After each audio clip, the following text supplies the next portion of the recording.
Uno de los casos que más nos ha llamado la atención es como la popular Uchulú ha cambiado de sexo tras un viaje hacia Asia, luego del cual ella pasa de ser genéticamente masculino a ser artificialmente femenina, ¿no? Y mucho de ellos también la controversia es cómo puede adaptar el registro, la RENIEC, su condición de mujer, ¿no? O de su nueva condición. Así que nos pusimos a analizar un poco qué es lo que dice el Estado actual, las leyes, ¿no? El Estado peruano, y nos remonta más o menos a la época de 2011, donde Namin Timoico, una de las vedettes, ¿no? De ese entonces, muy famosa, ¿no? Fue la primera en reconocida a nivel nacional como la primera persona transexual que fue admitida su cambio de sexo en la RENIEC, y su DNI desde entonces figuró de masculino con el que había nacido a femenino. Nosotros sabemos que al nacer nosotros tenemos ya cromosómicamente predestinado una carga genética. El XX en mujer y el XY en varones, ¿no? Es lo más frecuente, pero también existen variaciones, ¿no? Hay personas que nacen con un solo cromosoma X o con un cromosoma Y de más o un cromosoma X de más. Entonces son casos que generan ambigüedad. Por eso es que es bueno clasificar, ¿no? Y ver conceptos importantes como, por ejemplo, qué es el sexo biológico, ¿no? Que lo determina la genética en base a los cromosomas, donde los dividimos a las personas, ¿no? Entre masculino, femenino y también el intersexual. ¿En qué consiste el intersexual? Hay niños recién nacidos que nacen con ambigüedades genitales. En su defecto, nace el niño, ¿no? Lo ve la partera o la obstetra o la enfermera, y evidencia de que sus genitales, tanto masculinos como femeninos, no están bien diferenciados.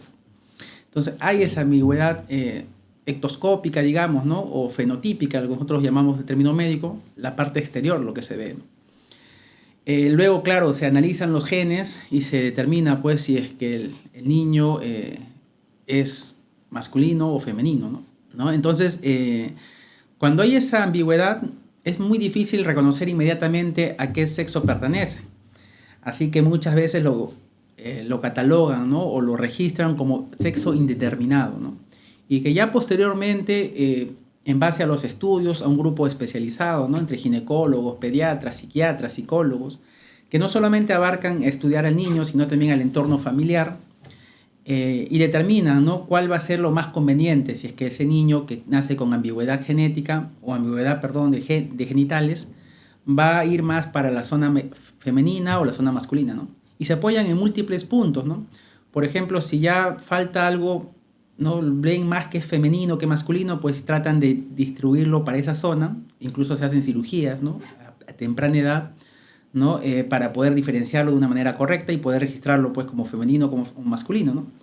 Incluso aunque tu cromosoma sea XY, ¿no? Que corresponde a lo masculino. Entonces genera mucha controversia, ¿no? Cómo un niñito que recién nace puede ya su destino estar determinado, ¿no? Y los genes, hasta cierto modo, pasan hasta en segundo plano. Ya hay estudios que determinan de que estos niñitos, pues, pueden sufrir problemas de identidad en la etapa adulta, por lo cual algunos estados, incluido el peruano, también manifiestan de que deben esperar su mayoría de edad, ¿no? Que tengan raciocinio, que sepan más o menos identificar su cuerpo, reconocer su cuerpo. Un niño más o menos reconoce su sexualidad, que es hombre o mujer, más o menos a la edad de los 10, 11 años, ¿no? Algunos hasta 13 años. Entonces es la edad en promedio que uno despierta la parte del instinto, ¿no? Si es que ya le gustan las mujercitas o le gustan los hombrecitos. Entonces esperar hasta esa edad más o menos para que el niño mismo, pues, pueda determinar cuál es la predisposición sexual que tiene, ¿no? La parte genética, los cromosomas un poco te ayudan, pero no es algo definitorio en estos casos intersexuales. Ahora, estos casos son raros, pero más o menos si queremos saber en qué porcentaje, en el 1 a 2% de la población mundial de los recién nacidos tienen este problema de diferenciación sexual, ¿no? Y son registrados como sexo indeterminado, ¿no? Un tercer sexo. ¿no? Que ya con el tiempo pues se recomienda de que se defina, ¿no? Si va a ir a lo masculino o a lo femenino, en base a múltiples criterios y no solamente a lo que dicen sus cromosomas. Entonces ya ahí viene ya un poco la controversia, ¿no? Y de ahí viene otro aspecto. Lo primero que le estoy comentando es algo biológico, es algo físico, es algo genético, es algo que podemos nosotros cuantificar. Igual, como le comentaba, en los genes en sí también hay ambigüedad, ¿no? Hay genes que nacen con un cromosoma solo X, o con más de un cromosoma X, o con más de un cromosoma Y. Entonces son cosas muy que se escapan, ¿no? de la clasificación normal, ¿no? Entre hombre y mujer. O sea, tampoco podemos decir que la genética en sí es 100% indicativo si eres hombre o mujer. Entonces hay que tener en cuenta, son casos aislados, pero son casos que pasan y lamentablemente la preparación del médico y la preparación de la población y también de nuestra clase política no está preparado para poder hacer este tipo de clasificación exacta. Y por eso se forman múltiples estudios en base a muchas personas capacitadas que llevan mucho tiempo estudiando estos casos para poder tomar, pues, liderar este tipo de opción, ¿no? Y mejorar, pues, la calidad de vida del recién nacido, ¿no? Entonces, se recomienda, pues, entonces, en resumen, llegar a la etapa adulta para que pueda el niño mismo decidir a qué tipo de orientación, pues, le presta mejor, ¿no? Y en base a eso, recién registrarlo, pues, como hombre o mujer en el DNI, ¿no? El otro concepto importante que hay que tener es la identidad de género, ¿no? La identidad de género es uno de los principios, ¿no? Que nacen en la Constitución Política del Perú, ¿no? Tenemos todos derechos a tener una identidad propia y es reconocido constitucionalmente como uno de los derechos primordiales de todo ser humano y acá como peruanos. Entonces la identidad de género ya es algo que es independiente hasta cierto grado de tu sexo biológico, porque la identidad de género se basa en cómo tú te sientes, ¿no? En cómo tú te sientes en base a tu sexo biológico y en base también al entorno que en ese entonces pues forja también características principales, ¿no? Bases en tu estructura, cómo te relacionas hacia el exterior. Hay personas que nacen varones y se identifican, ¿no? Y adoptan gestos desde niños, ¿no? Incluso como hombre o mujer. Eso de ahí tiene una base científica, ¿no? Nosotros siempre hablan el criterio, ¿no? Si la persona o el niño, el gay, nace o se hace, ¿no? Eso siempre genera controversia, ¿no? Ya hay estudios en base a eso, ¿no? Ya se han hecho estudios en Estados Unidos, en Inglaterra, ¿no? Con grupos humanos variados, ¿no? Medio millón, 40.000, 50.000 personas. Entonces, homosexuales, ¿no? Y se ha querido descubrir por qué, si hay un gen del gay, ¿no? En primer lugar, que ya se ha demostrado que no hay ni un gen exacto que te diga esta persona va a ser gay, si le saco el gen ya deja de ser gay, ¿no? No existe eso de ahí. Lo que sí existe es una predisposición genética, pero es una predisposición genética poligenética, o sea, hay varios genes, ¿no? O pequeños genes que repercuten en la sexualidad de la persona en la etapa adulta. La maduración del cerebro, el sistema límbico, la corteza frontal, que es lo que nos va a orientar en la cual vamos a sentir, el sentir, ¿no? Nuestra parte racional, la parte de cómo nosotros vamos a exteriorizar hacia el entorno. Entonces, esa parte ya va madurando desde el intraútero, ¿no? Nosotros ya sabemos que la parte de la testosterona, ¿no? La ausencia de receptores específicos que hacen que la testosterona, por ejemplo, pueda hacer cambios en tu cuerpo. Entonces, la niñita, por ejemplo, nacen con una inhibición de un receptor, ¿no? De la testosterona. Entonces, a ella, por más que haya testosterona circulante, no va a generar los rasgos de un hombre. En cambio, en el hombre, pues, ellos tienen receptores de testosterona que hacen de que sus caracteres, pues, genitales se formen, ¿no? Como un varoncito, ¿no? Entonces, eso ya también, esos receptores también hacen de que en el cerebro, ¿no? Ya la parte también se vaya madurando y vaya un poco convirtiéndose en la parte sexual masculina o parte sexual femenina, ¿no? Entonces, ya hay una predisposición genética en eso, ¿no? Y que ya se va desarrollando tu manera de identidad desde joven inclusive, ¿no?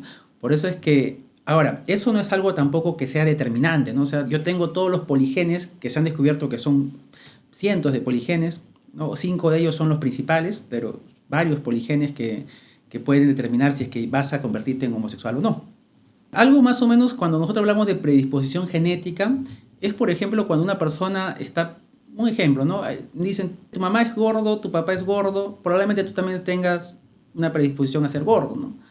Pero no necesariamente va a pasar eso, sino que ya hay unos factores ambientales que tú puedes modificar, ¿no? Y evitar pues llegar a a estar gordo, ¿no? O por ejemplo también genes que producen, por ejemplo, la inteligencia, ¿no? La inteligencia o una enfermedad como la diabetes, ¿no? Entonces hablamos de que son varios genes, ¿no? Que pueden hacer que te predisponga a ser más inteligente, por ejemplo, pero ya tu entorno, ¿no? Si no te educan, no te orientan, no te estimulan, pues vas a poder desarrollar tu inteligencia o no, ¿no? O deprimirla inclusive. Entonces, más o menos, lo que se da a entender en este estudio es de que la parte de los genes influyen, pero no determinan, ¿no? La parte de si es que vas a ser o no homosexual. Ahí viene el otro pie, ¿no? El entorno social, ¿no? Una vez que el niño nace, problemas de ausencia de padre, ¿no? Entonces, eso de ahí predispone a formar el carácter, ¿no? Y también puede ser que personas que tengan los genes, ¿no? Hay unos que tienen carga genética más alta, menos amplia, ¿no? Entonces, eso también es importante, ¿no?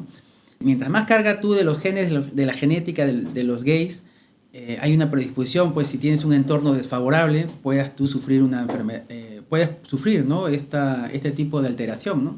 Que ya se ha demostrado que no es una enfermedad, ¿no? Ya desde 1990 la OMS ha dejado de llamar una patología, ¿no? Una enfermedad, ¿no? Que antiguamente pues ser homosexual era inclusive condenado con la muerte, ¿no? Habían personas que lapidaban, ¿no? A piedrones a los homosexuales, los arrestaban o inclusive los llevaban a la horca, ¿no? Los decapitaban, los ahorcaban, los quemaban vivos. Esa minoría pues ha sufrido bastante desde épocas muy antiguas, ¿no? Pese a que, y si bien es cierto pues de hasta el Imperio Romano, ¿no? Se han hecho estudios ya de que, por ejemplo, Alejandro Magno, ¿no? Uno que también era homosexual, ¿no? Entonces, hay bastantes personajes, pues, trascendentales, ¿no? En la cultura mundial que han tenido, pues, que ocultar su homosexualidad por muchas represalias que pudieran haber, ¿no? En ese entonces. Y aún siguen habiendo, ¿no? Hay países, inclusive, como aquí en Latinoamérica, que todavía condenan la homosexualidad, ¿no? Y le dan pena de cárcel, o países, pues, que son mucho más intransigentes, como África o Oceanía, donde aún hasta ahora pues siguen habiendo inclusive hasta penas de muerte, ¿no? Está criminalizado, o pena de cárcel, ¿no? Algunos le dan 10 años, 20 años, inclusive cadena perpetua a personas que son homosexuales, simplemente bajo los conceptos de sodomía, ¿no? El Islam, esas cositas, esas leyes son leyes muy estrictas con el homosexual, ¿no? Aquí en la etapa católica, pues nosotros también hablamos pues de que el homosexual, ¿no? Los gays no van a entrar al reino del Señor, ¿no? También ya hay una presión, ¿no? Del catolicismo, ¿no?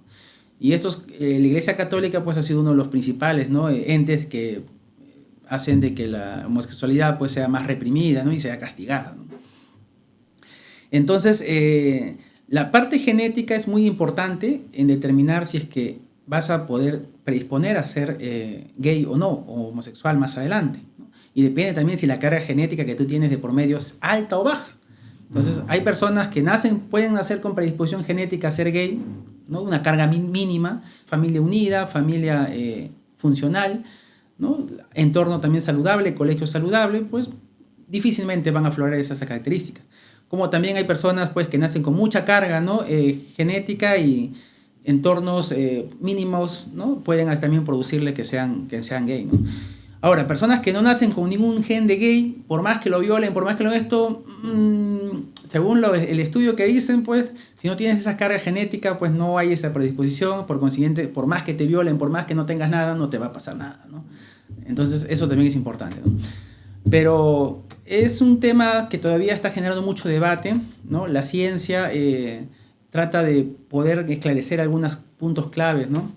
Ya se ha demostrado entonces a cierto grado que los genes ya se han codificado y son los que predisponen a formar gen, si eres o no homosexual más adelante. Pero el entorno social es muy importante para ver si es que vas a aflorar esos genes o de lo contrario van a quedar reprimidos de por vida. Ahora, el ser gay también puede ser desde la etapa recién nacido, o sea, tú de manera inconsciente afloran esos genes, ¿no? Incluso sin haber sido maltratado, sin haber sido violado, sin haber sido nada, ¿no? Algunos dicen, yo desde que tengo uso de razón soy gay, ¿no?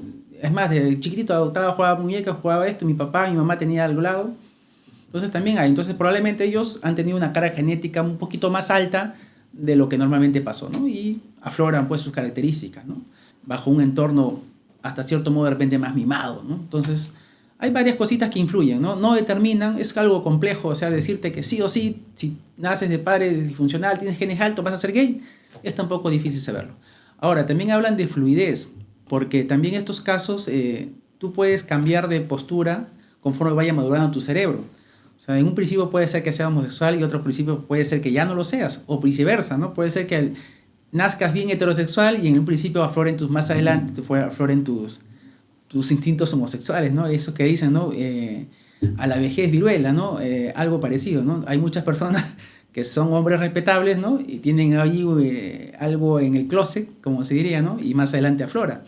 Entonces, ha pasado, y muchas veces con el alcohol, muchas veces se exterioriza eso de ahí, ¿sí o no, mi estimado Miguel? Entonces, hay muchos casos, ¿no?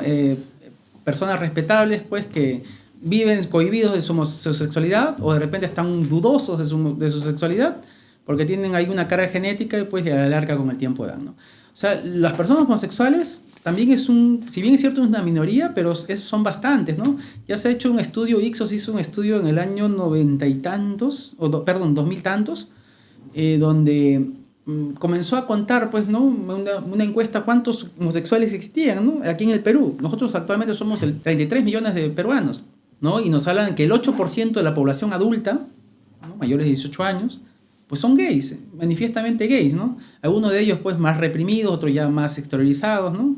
Más sobrios. Ahora, ser homosexual, pues hay varios tipos, ¿no? Entonces ahí viene la comunidad LGTBI, ¿no? Esa popular palabra, ¿no?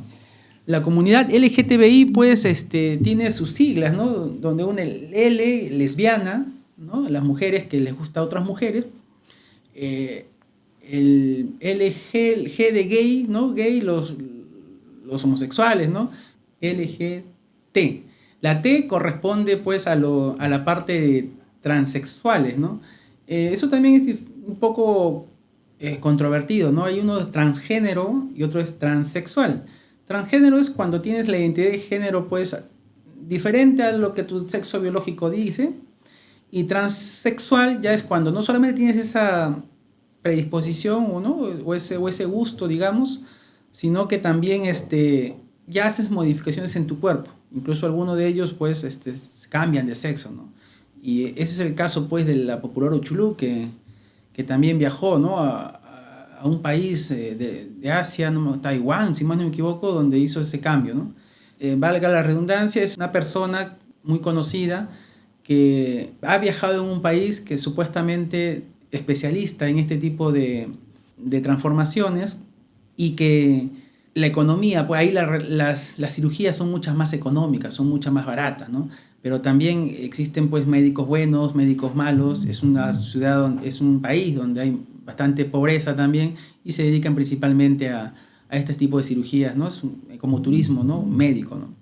Entonces, esas cositas hay que evaluar, ¿no? Porque en Europa, en Estados Unidos, aquí en Latinoamérica también se vienen haciendo esas cirugías, ¿no? Ya muchos años, ¿no? Pero siempre viajan a ese lugar por la parte económica y por la parte, también la experiencia, ¿no? Porque ellos mientras más económico hacen también más mano, pero a veces lo que no respalda es el estado de salud deficiente que tienen ellos, ¿no?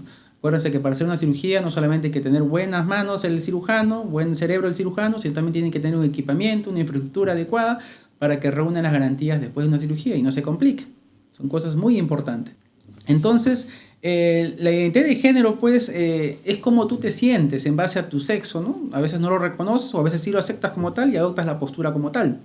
Uno puede sentirse hombre, puede sentirse mujer, o en su defecto no se siente ni hombre ni mujer. Es lo que se conoce como el sexo no binario. Ya no me gustan ser hombre y mujer, yo adopto la postura de ambos casos, ¿no?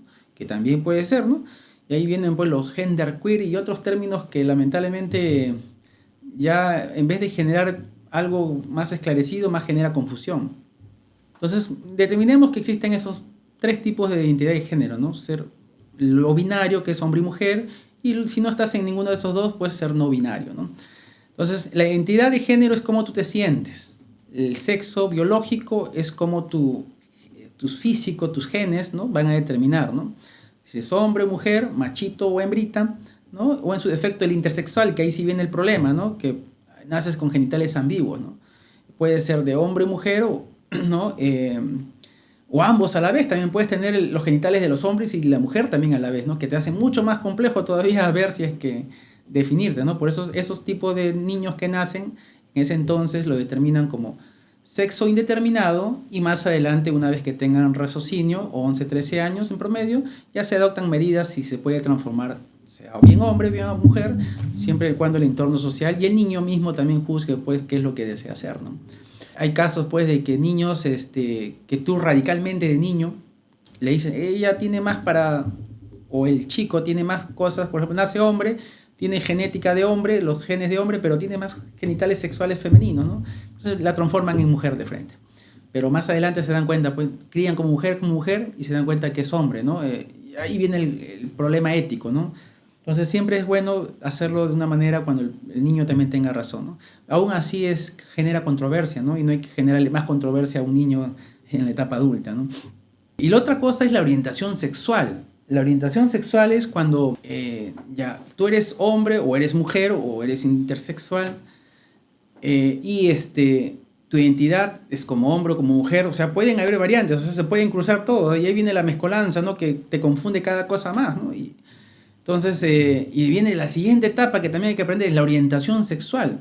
Tú puedes ser hombre biológicamente, sentirte mujer por tu identidad de género, y orientarte sexualmente de una manera diferente. O sea, te puede gustar las mujeres, te pueden gustar los hombres, o te pueden gustar ambos, hombre y mujer, lo que son los bisexuales, ¿no? Cuando te gustan, pues, el mismo sexo se llaman homosexuales. Cuando te gustan un sexo diferente se llama heterosexuales. Cuando te gustan ambos sexos se llaman bisexuales. Cuando no te gusta nada, no me gusta ni nadie, no me gusta nada de esas personas, no me atrae nada, asexual, ¿no? También hay personas asexuales, no les gusta nada, ¿no? Y ahora hay términos modernos, ¿no? Por ejemplo, el pansexual, el sapiosexual, ¿no? Que le gusta la inteligencia a personas inteligentes. Y una serie de mezcolanzas, ¿no? que se han encontrado, ¿no? O sea, la orientación sexual es muy amplia, ¿no? No tiene nada que ver cómo tú te sientas, si te sientes hombre o mujer, ¿ya? Porque tú puedes sentirte mujer, ¿no? Como persona, y te gustan las personas, ¿no? Y aún tu gen es hombre. O sea, es como decir un lesbiano que le gustan las mujeres, y es una mezcolanza tremenda, ¿no?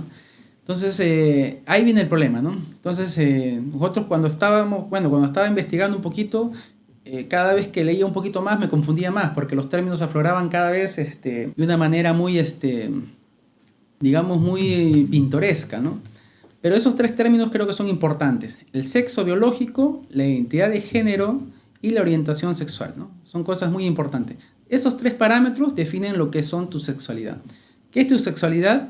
Es como cada persona vive el hecho de ser hombre o ser mujer, ¿no? Según tu base biológica, y adoptas tus comportamientos, tu manera de estilo de vida, tu manera de relacionarte con las personas en lo sentimental, en lo cultural, en lo pasional.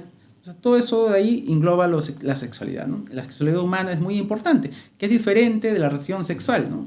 La relación sexual, ¿no? Que también algunos le llaman el coito, ¿no? Pero en relación sexual, si nosotros lo tomamos así a un término más amplio, la relación sexual puede ser simplemente agarrarte la mano, darte un besito, ¿no? Entonces no necesariamente, según la definición de sexualidad, incluye el coito, netamente, ¿no? Es parte, sí, pero no es la totalidad, ¿no? Entonces, esas cositas, también en el 2020, ¿no? Estuvo Dania Calderón, que es la primera mujer peruana que fue reconocida en su DNI, ¿no? como femenina, ¿no? Es un hombre que nació hombre, que hizo un proceso judicial y es reconocida, ¿no? como mujer. Pero la característica de ella en el 2020 fue la primera en que es reconocida por el Poder Judicial sin haberse hecho la cirugía de cambio de sexo o reasignación de sexo. Entonces, antes de ella, todas las personas que habían ganado juicios después de Namin Timoico tenían que haberse hecho sí o sí las adaptaciones en su cuerpo, hacerse tratamiento hormonal, cambiarse sus genitales para poder ser reconocido por la ley, cosa que generó mucha polémica. Entonces ya se hicieron estudios y se presentaron también grandes organizaciones su punto de vista, ¿no? La Corte Interamericana de Derechos Humanos manifiesta, ¿no?, que la identidad de sexo tiene que ser automática, ¿no? Uno se siente hombre o se siente mujer, pues tiene que ya el sistema, ¿no?, político, el sistema administrativo tiene que dar las garantías para que proceda como corresponde. Y no debe pedirse pues ningún certificado médico, certificado psiquiátrico, psicológico, ningún estudio hormonal, ninguna cirugía previa para poder recién reconocer esas características. Más o menos lo que ellos quieren dar a entender pues que la constitución política los ampara, sobre todo la constitución política, bueno, la del 93, que fue dada por Alberto Fujimori, ¿no?, que también él creó pues en su época, ¿no?, en el año 93 se creó también el RENIEC, ¿no?, el Registro Nacional de Identificación y Estado Civil, ¿no?, donde ya el DNI, ¿no?, creó el DNI y ahí se figura pues si el paciente tiene el nombre de la persona, si es que es masculino o femenino, ¿no? Y eso de ahí supuestamente, según el Código Civil, son datos inmutables, no se pueden cambiar, salvo un proceso judicial de por medio, ¿no?, que sea previamente reconocido en un juicio adecuado y también que tenga una justificación adecuada también, ¿no? Entonces, no cualquiera puede cambiarse simplemente porque quiere cambiarse. Y esa es la controversia que se genera aquí en el Perú, ¿no? En la Constitución Política, en el artículo 2, manifiesta de que toda persona tiene derecho a la vida, a su identidad, a su integridad moral, psíquica, física y a su libre desarrollo y bienestar. Entonces, ya nos habla en ese artículo 2, en inciso 1, que tenemos ya derecho a la identidad. Y en el inciso 2 nos habla también de que tenemos derecho a la igualdad ante la ley. Nadie debe ser discriminado por motivos de origen, raza, sexo, idioma, religión, opinión, condición económica o de cualquier otra índole. Muy claramente dice que nadie debe ser discriminado por sexo ni por ninguna otra índole. Entonces todos somos iguales ante la ley. Y esos son argumentos muy importantes que la lucha de las personas que son homosexuales, bueno, LGTBI, la comunidad LGTBI, entonces luchan para que sean respetados sus derechos constitucionales. El Tribunal Constitucional también ya se manifiesta, ¿no?, y hablan de que la transexualidad o las personas que tienen una identidad de género diferente a lo normal o a lo estipulado, entonces ya hablan de que no es una enfermedad, sino que es una disforia de género, ¿no? Es una aversión, es una variante natural. Otra de las instituciones del Estado que también reconoce es la Defensoría del Pueblo. La Defensoría del Pueblo ya denuncia procesos administrativos engorrosos en contra de este tipo de comunidad. Y eso de ahí atenta con la libre libertad de la persona de elegir su propio sexo. Otro organismo es la Corte Superior de Lima, que también, ¿no?, nos habla de que ya se están vulnerando los derechos de la persona al negarle el registro de sus datos, su cambio de datos en la RENIEC. El Código Civil, como les comentaba, el Código Civil peruano, sí tiene pautas muy definidas, ¿no? Nos hablan de que el nombre y el apellido y la sexualidad son datos inmutables actualmente y que pueden ser solamente modificados mediante un mandato judicial y bajo un criterio justificable. Entonces, ¿cómo podemos cambiar el sexo en nuestro DNI? Es un proceso judicial engorroso, ¿no?, que muchas personas llevan teniéndolo muchos años, ¿no?, y te piden incluso requisitos, ¿no? Antes de cambiarte el sexo, tienes que primero cambiar tu nombre de lo masculino, un nombre masculino a un nombre femenino. Una vez que te hagan valer ese derecho, recién puedes tú hacer el juicio para la parte del cambio de sexo. Previamente lo que se hacía era exámenes psicológicos, psiquiátricos, estudio hormonal, ¿no?, tratamiento hormonal, ¿no?, y también modificaciones, ¿no?, en cuanto a la fisonomía de la persona. Esos fundamentos pues hacían que recién el juez pensara, ¿no?, en poder si es que va o no a otorgarle el cambio de sexo. Así que muchas personas han hecho juicios pues que duran muchos años, ¿no?, varios años, algunas han desistido y aparte de ser engorrosos son económicamente caros, ¿no?, demoran tiempo, gastan dinero. Entonces hace de que se entrampe ese tipo, ¿no? Por eso es que muchas personas han dejado los juicios y no han podido ganarle al Estado, ¿no? Y si es que ganaras tú al Estado, ¿no?, en un juicio de estos, que desde ya es algo engorroso y largo, viene lo que es la Procuraduría de la RENIEC. Este ente, la RENIEC, también se encarga de poder refutar la orden judicial. Y ahí tú entrarías pues en otro dilema, otro juicio más, otra instancia más, donde tienes que hacer valer tu derecho, ¿no? Entonces la RENIEC pues se basa en que el nombre, la sexualidad es algo inmutable, ¿no? Y como organismo, ente independiente, pues ellos tienen la capacidad de poder objetar una decisión judicial, lo que igual complica más todavía este proceso. Entonces, cuando tú cambias de nombre, tienes que, a favor, en tu argumentación, pues lo que normalmente alegan, ¿no?, las partes que quieren cambiar, que se han sentido discriminados, ¿no? Y no solamente en la etapa adulta, sino desde niños, ¿no? Desde los colegios, ¿no? Hay niños que, por ser diferentes, ¿no?, ser un poquito más amaneraditos, les golpean, los maltratan, los insultan, ¿no? Y si naces de repente en países africanos o en países oceánicos donde está, ¿no?, mal visto hasta la fecha, puede ser pues, inclusive encarcelado o hasta mutilado o muerto, ¿no? Son leyes severas. Entonces, el empleo, ¿no? También cuando van a buscar trabajo una persona pues, que es transexual, que ha sido transformada, pues difícilmente aceptan en los trabajos, ¿no? Entonces, eso lleva de que las personas que tienen esta condición trabajen de manera independiente, ¿no? Muchos son peluqueros, otros también la prostitución, ¿no? Inclusive se ha hecho estudios de que el 90% de las personas que son transexuales, ¿no?, que cambian su cuerpo, se dedican a la prostitución, ¿no? Entonces, hay otros, claro que sí, se dedican a cosas mucho menos agresivas, ¿no?, con su cuerpo. Pero sí, o sea, esta brecha en cuanto a lo laboral hace de que las personas pues, se dediquen mucho más a la prostitución, ¿no?, y las enfermedades pues, que conllevan a ello, ¿no? Entonces, la discriminación en los colegios, ¿no?, en el trabajo, también es un punto que ellos argumentan cuando quieren cambiar de sexo. Las conductas femeninas que ellas adoptan, ¿no?, ya cambian de nombre, ya no se llaman Juan, sino que su nombre de batalla, como se diría, ¿no?, se comienza a llamarse Rosita, por ejemplo. Entonces ya es reconocido por todo el pueblo, entonces lleva testigos para que le digan, ya no, él no se llama Juan, todo el mundo le dice Rosita y la reconocen como tal, ¿no? Son parte de los argumentos legales que una persona pues, que va a hacer este juicio tiene que abogar, ¿no? También el cambio de nombre social que lo comentaban, también hablan de la autoestima, ¿no? Porque lamentablemente, pues, cuando tú tienes un nombre que no es acorde a lo que tú te sientas, te dicen Juan, pero yo me veo como Rosita, entonces eso te genera un poco de autoestima, ¿no?, baja autoestima.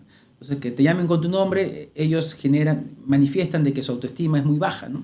Entonces, no les permite sobresalir en un trabajo, no les permite desarrollarse plenamente, no ser alegres, estar, no sé, viajar, o siempre tienen que su DNI de por medio les enmascara, ¿no?, que ellos tienen problemas ya de índole de depresivos, ¿no?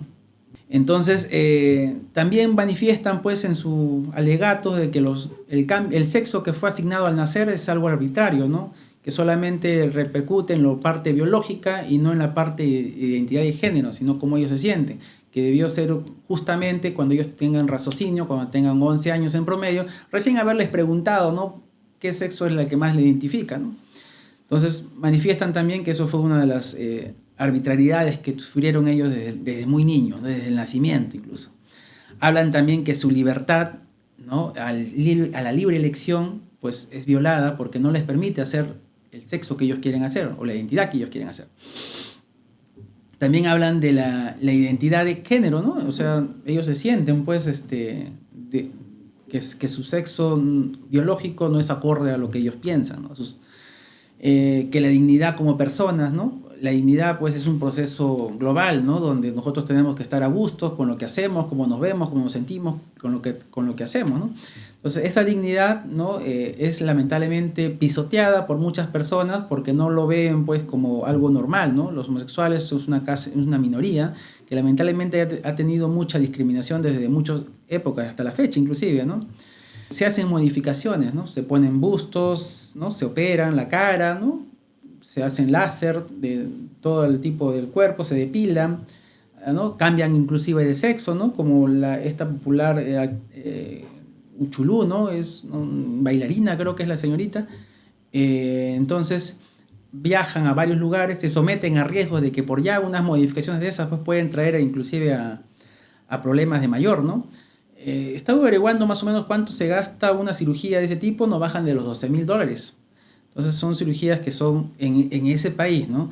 En países europeos donde ya tienen más protocolos más estrictos y es mucha más confianza, mucha más seguridad, estas cirugías no rondan o no bajan, perdón, los $30.000 o $40.000. Entonces son cirugías que tienen su costo, ¿no? Muchas personas pues que quieren cambiar de sexo, no optan por esto. Hay unas que tampoco, ¿no? Reconocen que son hombres y no se quieren operar y dejan ahí el miembro tranquilo, ¿no? No necesariamente es algo que las personas que sean transgénero, transexuales, tengan que modificar sí o sí la parte genital, ¿no? Eso ya es libre albedrío de cada uno. Entonces también alegan pues en sus casos, ¿no? Que tienen antecedentes penales, que no tienen antecedentes penales, no tienen antecedentes judiciales, que no quieren escapar de la ley, que no tienen deudas al banco. Entonces son parte de los requisitos, ¿no? De los sustentos que hacen ellos. Siempre sale la RENIEC en contra, ¿no? ¿Cuáles son sus argumentos de la RENIEC? Primero, que el Código Civil peruano, pues no hay ninguna ley que indique que personas simplemente por querer cambiar el sexo puedan cambiarle el sexo de manera arbitraria, ¿no? O sea, no existe la ley que contemple eso. No hablan de identidad de género, hablan de que el nombre es algo que es inmutable, ¿no? Que no se puede modificar. Naces con eso en base a datos antropométricos, en base ya a casos concretos, ¿no? Biológicos, que te indican si eres hombre o mujer, ¿no? Entonces, y también manifiestan, ¿no? De que la justicia es tratar de igual a los iguales y desigual a los desiguales, ¿no? Sus argumentos de ellos. Castro Áviles en el 2015 manifestaba de que no se debe tratar a lo igual como desigual y no se debe tratar a lo diferente como igual. Argumentos fuertes, ¿no? Pero manifiestan más o menos el estilo, ¿no? De que una minoría, no por ser simplemente minoría, tienen que ser reconocidos pues como si fuera algo normal, ¿no? Es algo que genera bastante debate, ¿no? Siempre este tipo de casos, incluso hasta la fecha, ¿no? En el Parlamento, ¿no? Manifiestan muchos debates, muchas controversias en creer en dar la ley pues, de igualdad o ley de identidad de género, ¿no? Esa ley permitiría a todas las personas LGTBI, ¿no? La I significa intersexual, ¿no? Las personas de ambigüedad de sexo. Entonces, determinar, ¿no? Si va a ser que sean reconocidos como lo que ellos sienten que son, hombre o mujer, o sin sexo, ¿no? Y también que sean reconocidos todos sus derechos. Incluso si ya la ley determina que un hombre puede ser reconocido como mujer, ella tiene que ser tratada como mujer, sus títulos tienen que salir como mujer, sus documentos, incluso la partida de nacimiento tiene que cambiarse a lo de mujer, ellas tienen derecho a casarse, a adaptarse como una mujer, a heredar como una mujer, ¿no? Bueno, en este caso no tendría hijos, ¿no? Porque es un hombre, ¿no? Sea como sea. Y otra cosa también importante es de que cuando uno se cambia de sexo, la próstata queda, lamentablemente, ¿no? La cirugía de reasignación de sexo, la más conocida, pues, es que el pene te lo retrovierten, ¿no? O te lo introducen y hacen un canal vaginal no artificial. Te conservan tu zona sensitiva, o sea, todavía puedes sentir, ¿no? Con los nervios del pene, puedes sentir todavía orgasmos incluso, ¿no? Entonces, no perjudicaría mucho la sexualidad. Depende también de la técnica quirúrgica que realicen los cirujanos expertos. Los urólogos son los que tratan este tipo de transformaciones. También los cirujanos plásticos a veces trabajan en conjunto inclusive, ¿no? Entonces, la ley de identidad de género genera mucha controversia. En el Perú, esa ley está desde 1921, ¿no? Se está luchando para poder hacer la igualdad, ¿no? En todos los derechos y responsabilidades de cada persona, ¿no? Ya en Argentina, en el 2012 ya se aprobó, en Bolivia en el 2016, Chile en el 2018, Ecuador, Colombia, Panamá, Chile, Uruguay y Perú está en debate todavía. Eso conlleva al siguiente paso, ¿no? La ley de matrimonio igualitario o entre homosexuales, ¿no? Eso también genera mucha controversia, ¿no? Porque una cosa es aprobar la ley de identidad de género, o sea, que tú seas reconocido, que tengas acceso a cambiar tus papeles de manera voluntaria, pero de ahí viene el siguiente punto, ¿no? Si es que te puedes casar como todas personas heterosexuales, ¿no? En un principio la ley manifiesta de que el matrimonio pues se ha creado para personas estrictamente heterosexuales, hombre y mujer, y lo que también nos manifiesta la Iglesia Católica. Entonces, generar esto de acá es muy importante porque marcaría un hito, ¿no? En el Perú. Pero allá hay ley de matrimonio igualitario en otros países. Argentina es el pionero, ¿no? Aquí en Latinoamérica. En el 2010 ya se pueden casar en Argentina entre el mismo sexo. En Uruguay el 2013, en Brasil el 2013, Colombia 2016, Ecuador 2019, Chile en el 2021, Cuba en el 2022, México en algunos sectores, no todo el país, Canadá el 2005 y Estados Unidos el 2015. Siendo África, Asia y Oceanía los países pues que más condenan este tipo de reglamentos, ¿no? Donde hay más negatividad, ¿no? Incluso hay pena de muerte y pena de cárcel a las personas homosexuales.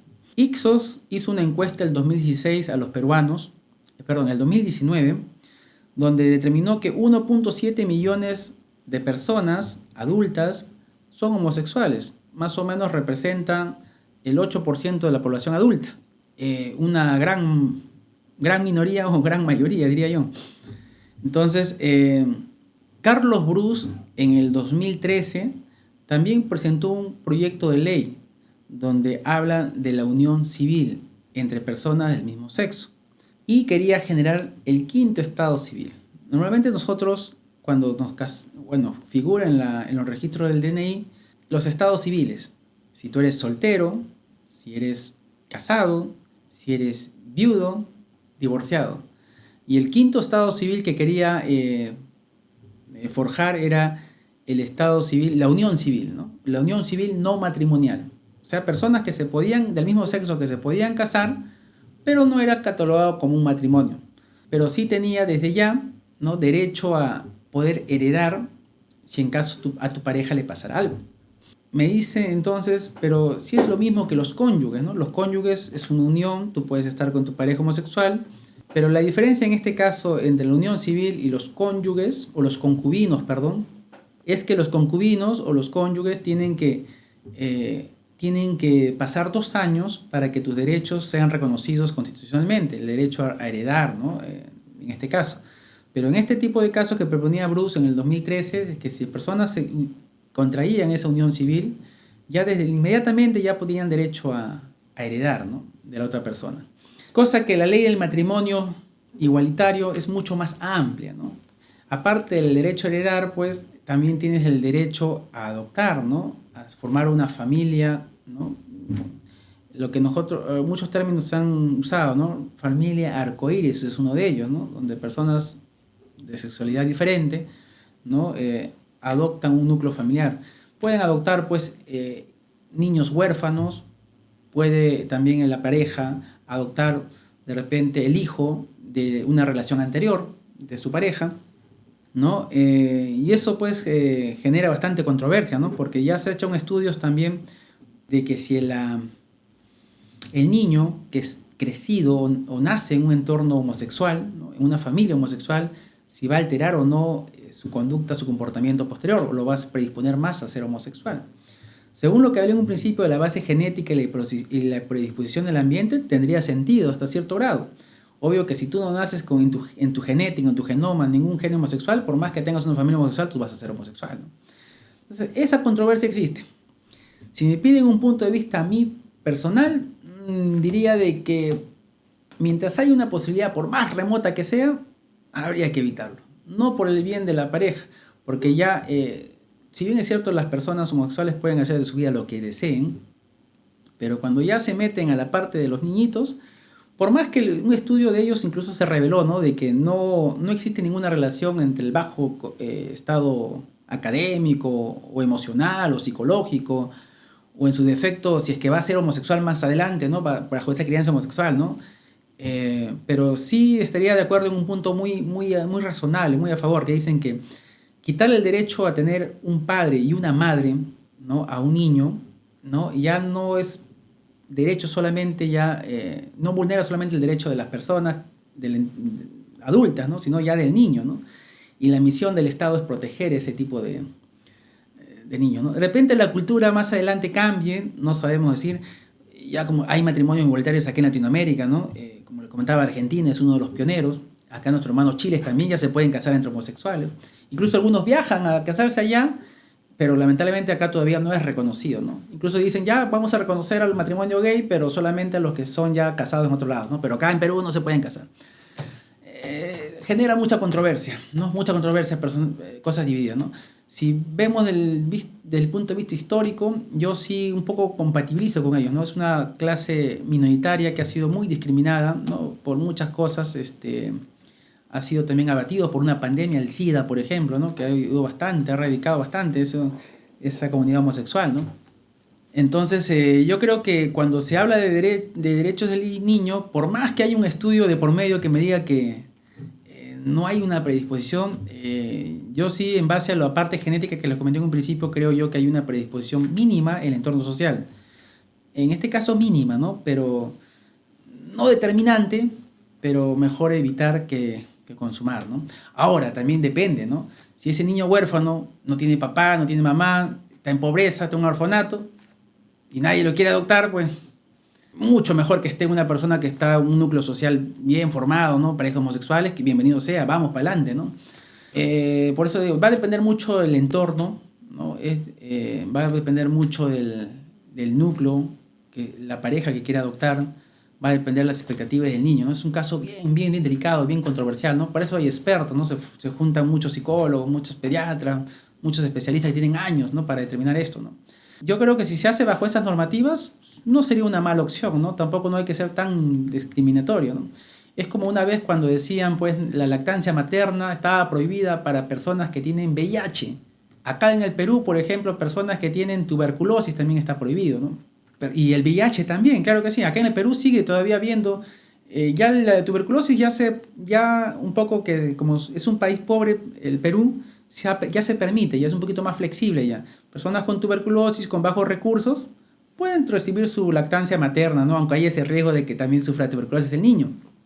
Pero sí dicen que no, ¿no? Cuando el paciente tiene, la mamá tiene VIH, SIDA, ¿no? Y el niño sale, por milagro de Dios, sale negativo, no es infectado, pues se prohíbe desde ya la lactancia materna, ¿no?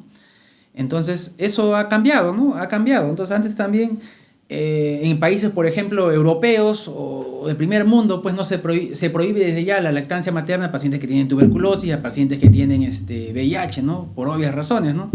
Acá en el Perú, que estamos a media caña, solamente nos prohíben la parte de la lactancia para los VIH, pero no para la tuberculosis, porque hay mucha pobreza. Acá el paciente se desnutre, más tuberculosis le va a dar, con más razón, más bien. Entonces tenemos que ver el riesgo-beneficio, ¿no? Pero países, por ejemplo, como África, donde ya prácticamente no hay nada que comer, no mucha pobreza, ahí ¿qué le vas a decir al paciente que tiene SIDA que no dé teta a su niño? Ahí sí hay que decirle que pues, tengas tuberculosis, dale, porque es más probable que muera por el hambre, que por desnutrición, que muera por VIH, que muera por otras enfermedades. Entonces la cultura, el entorno es muy importante, ¿no? Y justamente en estos casos, pues no hay que ser tampoco tan más papista que el Papa, como se dice, ¿no? O tan tajante, ¿no? El matrimonio gay creo que es una buena opción, ¿no? Pero tiene que ser monitorizado por un equipo pues, responsable, que sepa del caso, ¿no? Y que le haga seguimiento a todos estos casos, ¿no? Y la predisposición genética, bueno, lamentablemente pues hay que ver en una balanza todo lo bonito y todo lo feo, ¿no? Entonces, yo creo que aquí va a haber bastante choque cultural, choque social. Yo estoy siempre parcialmente, porque todo tiene bonito y cosas feas, por eso es la controversia, ¿no? Pero mientras no cambie la idiosincrasia, la cultura de las personas, no se puede instalar una ley que lamentablemente vaya en contra de las buenas costumbres, los buenos derechos, ¿no? Y son personas cavernícolas, o soy persona cavernícola, de repente tengo que procesar así. Sino que no podemos pues, ser tan estrictos, ¿no? En estos casos tan sensibles, ¿no? Porque ya el juego ya no es solamente de las personas adultas, sino hay un niño de por medio, ¿no? Y ya las leyes no solamente van ahí, ¿no? Sino hay que las personas vulnerables, ¿no? Tenemos que protegerlas con más estilo, ¿no?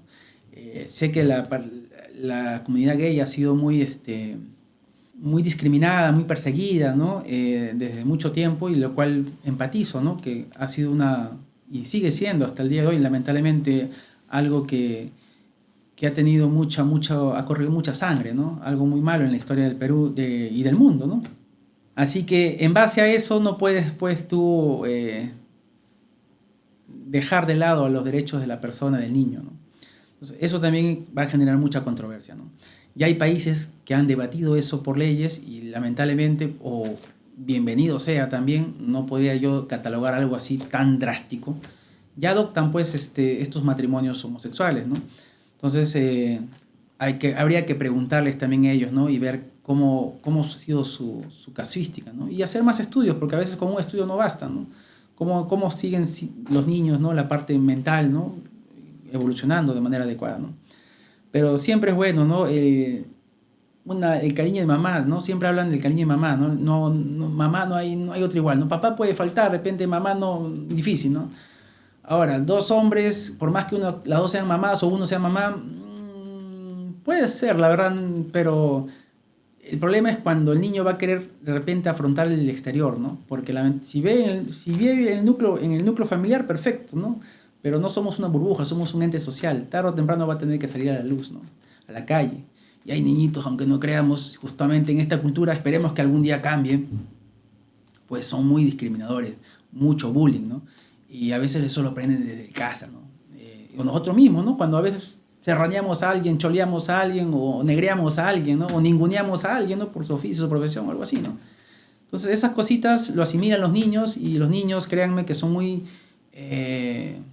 absorben todo eso, esas energías, y la transmiten también de esa manera tan despiadada que a veces nosotros hacemos de manera inconsciente, ¿no? Así que es una ley que va a generar mucho debate, y esperemos pues que nuestro Estado peruano y nuestros congresistas estén en la capacidad de poder discernir, ¿no? Y debatir de una manera alturada, y ya dejar de lado solamente a las personas, a las minorías, sino pensar también en las personas, en los niños, que son el futuro pues de este país, ¿no? Así que les presento el día de hoy la ley de identidad de género a motivos de la Uchulú, ¿no? Que ha sido uno de los personajes virales, digamos, de los últimos momentos, y que si la persona se siente pues de una manera, está libre de pensar, de hacer con su cuerpo lo que uno desee, ¿no? Yo creo que sí, el Estado debe de determinar, darle las facilidades de eso, ¿no? Ahora, también en la parte médica también es importante, ¿no? Porque nosotros como médicos vemos el DNI, de repente el paciente llega inconsciente, y no podemos darle más anamnesis, ¿no? O sea, más determinación. Y hacerle estudios, por ejemplo, de cariotipo, de genética, ¿no? En un hospital pobre como aquí en Perú, ¿no? Generaría más recursos y generaría también retrasos en el diagnóstico.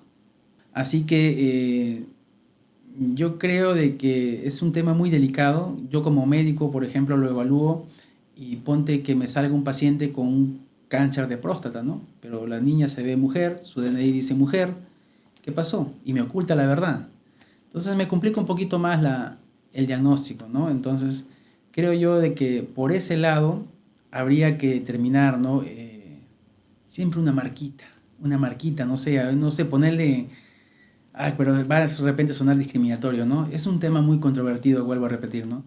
Pero nosotros no somos adivinos, lamentablemente, ¿no? Y si no, el paciente está inconsciente, ¿no? O la familia no sabe, por a veces, ¿no? La señora se casa o el hombre se casa y nunca le dice a nadie que es así su condición. Y hombre, mi esposa, ¿no? Me casé con mi mamá, pero no tiene hijos, ¿no? No puede tener hijos porque es estéril, ¿no? Y simple, y no vas a indagar más, ¿no? Y no vas a desconfiar, ¿no? Porque la ves como mujer, tiene todo mujer, y llega pues al hospital, y después de hacer muchos estudios, no cuadran los diagnósticos, te rompes mucho la cabeza, le haces un estudio por ahí, uno de los científicos le hace un estudio y sale, oye, es hombre, caray. Entonces se explica por qué tiene la próstata, por qué tiene un cáncer avanzado, o porque tiene una insuficiencia renal, ¿no? Porque su próstata creció y no pudo orinar bien y tuvo que poner una sonda para orinar. Pero si es mujer, ¿cómo va a pasar eso? Entonces, eso de ahí es el dilema, el debate, ¿no? Entonces, ¿cómo saberlo si la otra persona no me quiere decir, ¿no? Entonces, el juicio del médico tiene que estar de por medio, pero nos facilitaría muchas cosas si es que hubiera un distintivo que nos diga es hombre o es mujer, ¿no? De nacimiento, ¿no?